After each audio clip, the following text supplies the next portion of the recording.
আন্দোলন সংগ্রাম করে শেখ হাসিনার শাসন আমলে নির্যাতিত হয়েছিলেন, যারা কারাবরণ করেছিলেন, যারা আয়নাঘরে ছিলেন, যাদের পরিবার এখনো শেখ হাসিনার দুর্ধর্ষ বাহিনী যেসব বিএনপি অন্যান্য রাজনৈতিক দলের নেতাকর্মীকে গুম করেছিল, তাদের আত্মনাদ এবং বাংলাদেশে স্বাধীনতার পর থেকে যে কোনো সময় যারা ক্ষমতায় ছিল আওয়ামী লীগ, তখনই বাংলাদেশের মানুষ সোচ্চার কণ্ঠে আওয়াজ তুলত গণতন্ত্র চাই, মানবাধিকার চাই। তারই প্রেক্ষিতে আজকে নবীন দল এই জাতির বিবেক এই প্রেস ক্লাবে অন্তর্বর্তীকালীন সরকারের কাছে একটি সুনির্দিষ্ট নির্বাচনের তারিখ ঘোষণার জন্য আলোচনা সভার আয়োজন করেছেন।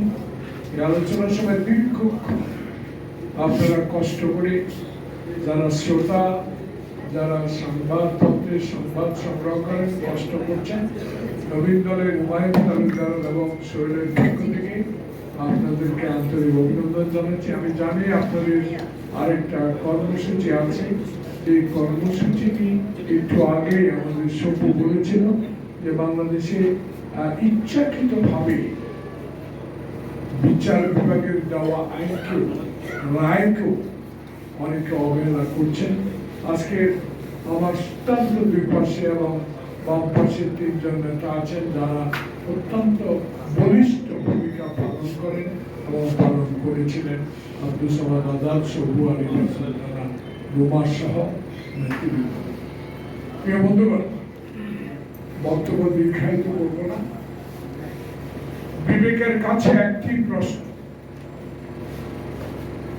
একজন রাজনৈতিক কর্মী হিসেবে আমার ডান পাশে যারা আছেন, বাম পাশে যারা আছেন, আমার সামনে যারা আছেন, এদের বক্তব্য আমি শুনেছি, এত ভালো বলেন এরা।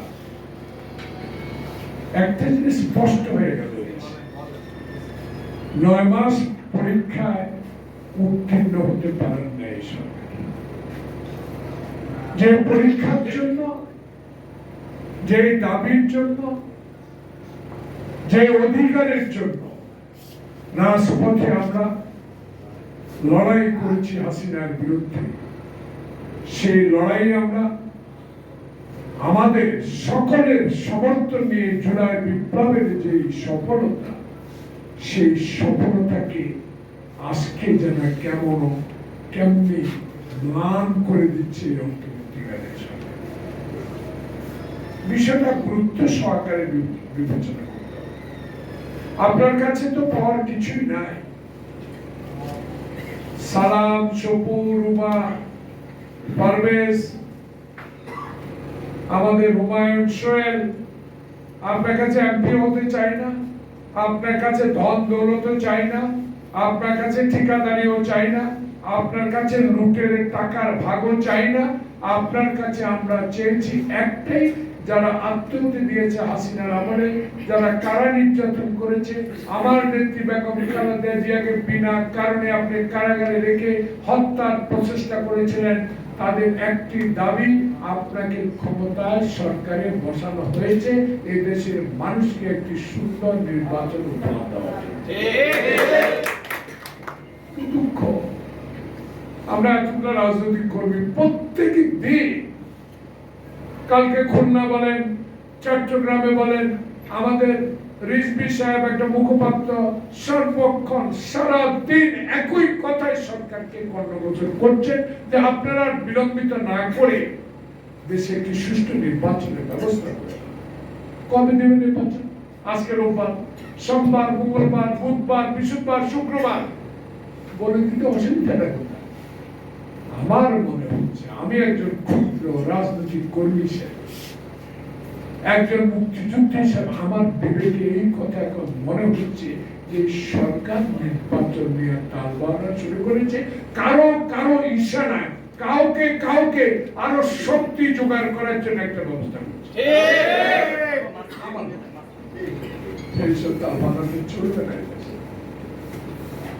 আমরা তো ভেসে আসি নাই। আমার নেতার ঘোষণায় দেশ স্বাধীন হয়েছে। আমার নেত্রীর আপসী নেতৃত্বের কারণে দেশে একসাথ বিদায় নিয়েছে। আমার নেতা তারেক রহমানের 16 বছরের সাংগঠনিক শক্তি, বুদ্ধি, মত্তা দিয়ে আমরা জুলাইয়ের এই আন্দোলনকে সমর্থনে বা এগিয়ে নিতে পেরেছি। নেতা তারেক অতএব তারেক রহমানের নির্দেশিত চুপ করে আছে। তারেক রহমানের সাংগঠনিক শক্তি বাড়াবার জন্য, আরো শক্তি অর্জন করার জন্য আমাদেরকে বলেছে ধৈর্য ধরো, ধৈর্য ধরলে আল্লাহ পাক তোমাদের সমর্থন করবে। আমরা ধৈর্য ধরে আছি। সে ধৈর্যের ফল যদি হয় নির্বাচন বিলম্বিত, তাহলে সে ধৈর্যের হাতটা আমরা কেউ রুখতে পারবে।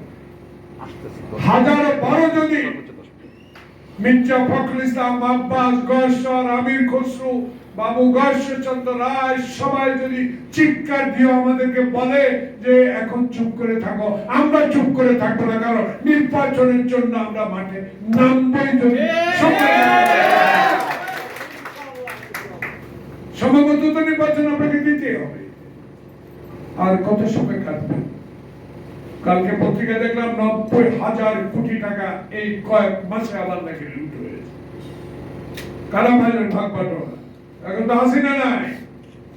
কোন হাসিনার প্রেতাত্মা আছে? সে প্রেতাত্মা বলে বাইর করার জন্য প্রত্যেক দিন আমরা বলে যাচ্ছি।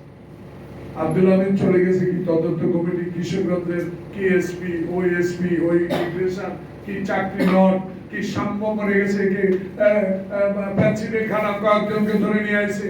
আসল লোকগুলাকে গ্রেফতার কেন করেন না? কার মাধ্যমে আব্দুল আমিন পালাইছে সবে আপনারা জানেন। বাইর করে নামটা প্রকাশ করে দেন, তদন্ত করবেন। তারপর কি তদন্ত করলে কি আব্দুল আমিন আসবে? আনতে পারবেন? হাসিনা আনতে পারবেন? স্বরাষ্ট্রমন্ত্রী আনতে পারবেন? আপনি যারা পালিয়ে গেছেন তাদের আনতে পারবেন? আনেন। সবাইটা সুন্দর করে আমার খুব পছন্দ হয়েছে। 9 মাসে গুলো বিচার হচ্ছে হচ্ছে হচ্ছে। আরে বিচার করে 30 দিনে কি আসিয়া হত্যা মামলা রায় হয়েছে না? ধর্ষণ মামলা, জি, প্রমাণ 30 দিনে। শিশু নির্যাতন, এত অভিযোগ তার বিরুদ্ধে, এত প্রমাণ বাংলাদেশে। আর এক কথায় যে বিচার, যেদিন হেলিকপ্টারে করে 14 না 20 সুটকেস ডলার নিয়ে ফেলা গেছে, ওইটার বিচারে তো তাকে রায় আরো আগে দেওয়া হবে। তাই আমরা আপনার সমালোচনা আমরা করতে চাই না, কিন্তু সমালোচনা শুরু হয়ে যাবে মুখ বন্ধ রাখা। সে মুখ রক্ষা করার জন্য, আপনার অর্জন রক্ষা করার জন্য, আপনি বিশ্বের দরবারে একজন গ্রহণযোগ্য ব্যক্তি যেটা পরিচিতি লাভ করেছেন, বাংলাদেশের 18 কোটি মানুষ আপনাকে যে আপন জন হিসাবে বেছে নিয়ে এই সরকারে বসিয়েছে, তাদের সম্মান রক্ষার জন্য আপনাকে এক্ষুনি এই মুহূর্তেই, এই সময়ের মধ্যে আপনাকে নির্বাচনের তফসিল ঘোষণা করতে হবে। অনেকে বলে নির্বাচন বলতে বলতে নাকি আমাদের নেতাদের মুখে দিয়ে থুতু বাইরে। আরে আমরা তো নির্বাচনের কথা বলি, আমরা তো অনেকে তো নির্বাচনের কামে শুরু করে দিচ্ছি, অনেকে তো প্রার্থীও ডিক্লেয়ার করছে। আমরা তো ইনশাআল্লাহ আমাদের এক এক নির্বাচনী এলাকায় এই ডাইনেমামে যারা আছে ইনশাআল্লাহ এক এক নির্বাচনী করে 20 জন আছে, আছে না? সেটা ঠিক করবে নেতা, কিন্তু আমাদের বক্তব্য হলো আগে নির্বাচনটা দেন। সেই নির্বাচনে আমরা যারা অতীতে হাসিনার বিরুদ্ধে রাস্তায় লড়াই করেছি, যারা পল্টনে 28 তারিখে উপস্থিত হয়েছি, যারা গোলাপবাগে পায়ে হেঁটে মাইলকে মাইল উপস্থিত হয়েছি, যারা যাত্রাবাড়ি থেকে গাবতলী পর্যন্ত পুলিশের রক্ত চক্ষু উপেক্ষা করে জমায়েত হয়ে লড়াই করে সরকারের বিরুদ্ধে আন্দোলন করেছি, তাদের কথা যদি না শুনেন, শুনবেন কার কথা? শুনবেন কার কথা? এসব শুনে কোনো লাভ নাই।